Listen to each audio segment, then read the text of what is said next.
अहंकार का ये अध्याय दिखाता है कि कैसे हमारे पूर्वाग्रह और धारणाएं हमें दूसरों के प्रति गलत व्यवहार करने पर मजबूर कर सकती हैं, और कैसे असली ताकत और सम्मान केवल बाहरी रूप या धन से नहीं, बल्कि आत्म स्वाभिमान और सच्चे चरित्र से आती है।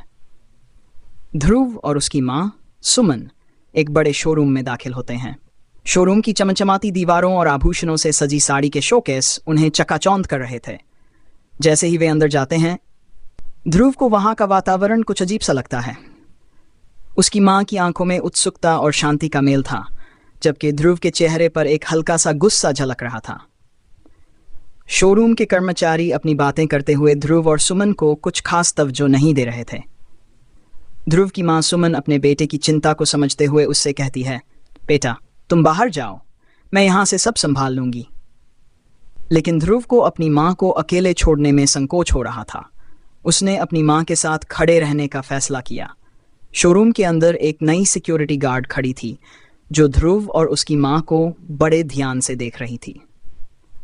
उसकी आंखों में एक संदेह की झलक थी, जैसे वह सोच रही हो कि वे इस आलीशान शोरूम में क्या कर रहे हैं।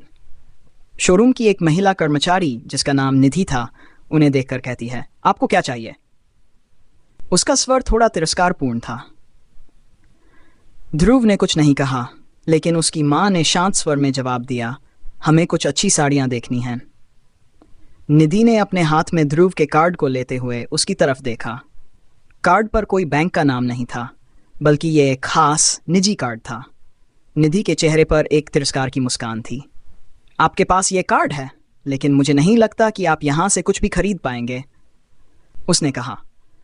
ध्रुव ने निधि की बातों को सुना, लेकिन वह कुछ नहीं बोला। उसने बस एक गहरी सांस ली और अपनी माँ की तरफ देखा। उसकी माँ ने उसकी ओर उत्सुकता से देखा, मानो कह रही हो कि यह समय सही ढंग से प्रतिक्रिया करने का है। ध्रुव ने शांत स्वर में कहा, पहले वो शॉल दिखाओ।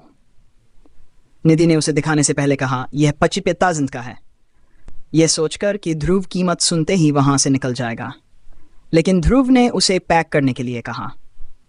निधि ने हैरानी से ध्रुव की तरफ देखा। उसे विश्वास नहीं हो रहा था कि ध्रुव यह सब खरीद सकता है। उसने ध्रुव को हल्के में लिया था और अब वह अपने शब्दों पर पछता रही थी। वहीं दूसरी ओर सूरज, शोरूम का मालिक, जो यह सब देख रहा था, नीचे झुका और ध्रुव का कार्ड उठाया। कार्ड को देखते ही उसके हाथ कांपने लगे। उसकी आंखों में डर की झलक थी। वह ध्रुव के सामने एक शब्द भी नहीं कह पाया। ध्रुव ने फिर से निधि की ओर देखा और कहा, वो साड़ी भी मुझे चाहिए। निधि ने उसकी ओर देखा। उसकी आंखों में गुस्सा और अपमान का मिश्रण था, लेकिन वह कुछ नहीं कह सकी। वह जान चुकी थी कि ध्रुव केवल दिखावा नहीं कर रहा था, वह वास्तव में इस सब का हकदार था। सूरज ने माफी मांगते हुए ध्रुव से कहा, आपको जो भी चाहिए आप बता सकते हैं, हम आपको सर्वोत्तम सेवा देने के लिए यहाँ हैं। लेकिन ध्रुव ने शांतिपूर्वक अपनी मां का हाथ पकड़ा और बाहर की ओर चल दिया। ध्रुव के बाहर जाते ही शोरूम में एक अजीब सा सन्नाटा छा गया। निधि ने अपनी गलती को महसूस किया, लेकिन अब बहुत देर हो चुकी थी।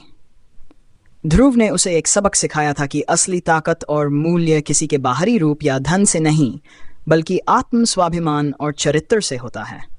इस घटना ने ध्रुव के भीतर के सच्चे स्वाभिमान को और भी मजबूत कर दिया था, और उसने शोरूम छोड़ते समय यह स्पष्ट कर दिया था कि वह कभी भी अपने आत्मसम्मान से समझौता नहीं करेगा।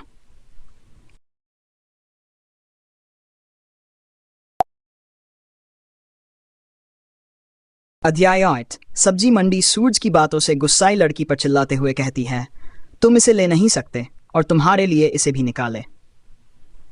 सूरज उस पर चिल्लाते हुए कहता है, चुप हो जाओ, नहीं तो मैं तुम्हें नहीं छोड़ूंगा।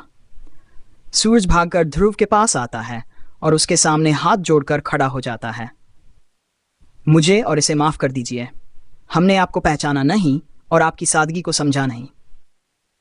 सूरज विनम्रता से कहता है। लड़की सूरज की ओर हैरानी से देख रही थी। हालांकि कार्ड की बात बहुत कम लोगों को ही पता थी, लेकिन सूरज ने पहले ही देखा था कि कार्ड किसके पास है। सूरज को समझ में आ गया था कि अगर ध्रुव को गुस्सा आया तो वह उसे बर्बाद कर देगा। ठीक है, जो मैंने कहा है वो करो। इस लड़की को कहो कि जो सामान मैं बोल रहा हूं वो पैक करें। ध्रुव आदेश देता है। लड़की अब समझ गई थी कि ध्रुव वैसा नहीं है जैसा वह दिख रहा है। सूरज के हाथ जोड़ने की वजह से वह हर एक सामान पैक करने लगी। ध्रुव को बहुत सारा सामान ले लिया, लेकिन उसे फिर भी अच्छा महसूस नहीं हो रहा था।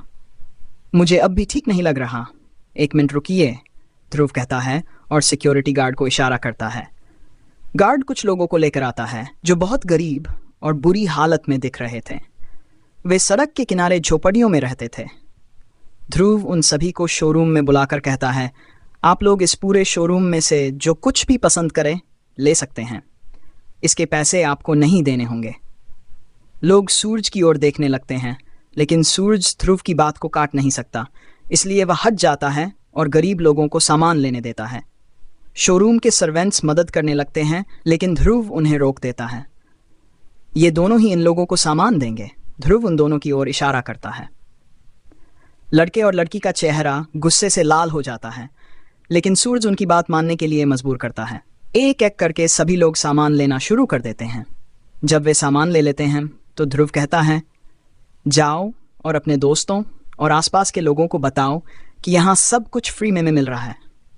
उन्हें भी यहाँ भेजो। जल्दी से बाहर निकलते ही शोरूम के बाहर भीड़ लग जाती है। बस्ती के लोग, बच्चे और बूढ़े सब सामान लेने की कोशिश करने लगते हैं। भीड़ इतनी अधिक हो जाती है कि शोरूम सब्जी मंडी की तरह नजर आने लगता है। शोरूम के अंदर गंदगी फैल जाती है, लेकिन ध्रुव आराम से एक जगह बैठा सब देखता है।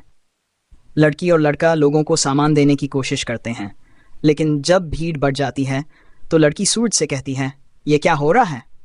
ये कौन है जिसके लिए आप ये सब कर रहे हैं? हमारे शोरूम को सब्जी मंडी बना दिया है। चुप रहो और अपना काम करो। इन लोगों को उनका सामान दो, सूरज जवाब देता है और एक लड़की से कहता है, सर के लिए ठंडा लेकर आओ। ध्रुव मुस्कुराते हुए कहता है, मेरे लिए अकेले क्यों? इतने सारे लोग हैं, उनके लिए भी लेकर आओ। लड़की सूरज की ओर देखती है और सूरज उसे जल्दी से काम पूरा करने का आदेश देता है। ध्रुव लड़की की अकड़ को तोड़ने में सफल हो जाता है। लड़की अब बस्ती के लोगों को शोरूम का कीमती सामान दिखाने और देने लगी थी। 1 घंटे बाद शोरूम पूरी तरह खाली हो चुका था और अब वहां एक कपड़ा भी नहीं बचा था। ध्रुव खड़ा होकर अंगड़ाई लेता है। तुम्हें अब समझ में आ गया होगा कि बात कैसे करनी चाहिए। अगर तुम मुझसे और मेरी माँ से ठीक से बात करती तो तुम्हें इतना सब नहीं करना पड़ता, लेकिन तुमने ऐसा नहीं किया, इसीलिए तुम्हें यह सब करना पड़ा, ध्रुव कहता है और सूरज की ओर चलने लगता है। तो बताओ, जो सामान मैंने लिया है उसकी कीमत क्या है? मुझे कितने पैसे देने होंगे? ध्रुव पूछता है। लड़की मुस्कुराते हुए सोचती है कि कीमत सुनकर ध्रुव हैरान होगा, क्योंकि सामान बहुत महंगा और खास था। लड़की ध्रुव का मजाक बनाने के लिए तैयार हो जाती है। उसके मन में ये विचार चलते रहते हैं कि उसे ध्रुव से क्या कहना है।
दोस्तों, अगर आपको कहानी सुनना पसंद है तो हमारे चैनल को सब्सक्राइब करें और हमारे साथ रहो। और अगर आप कोई कहानी सुनना चाहते हैं तो कमेंट करें, अगला एपिसोड जल्द ही आएगा।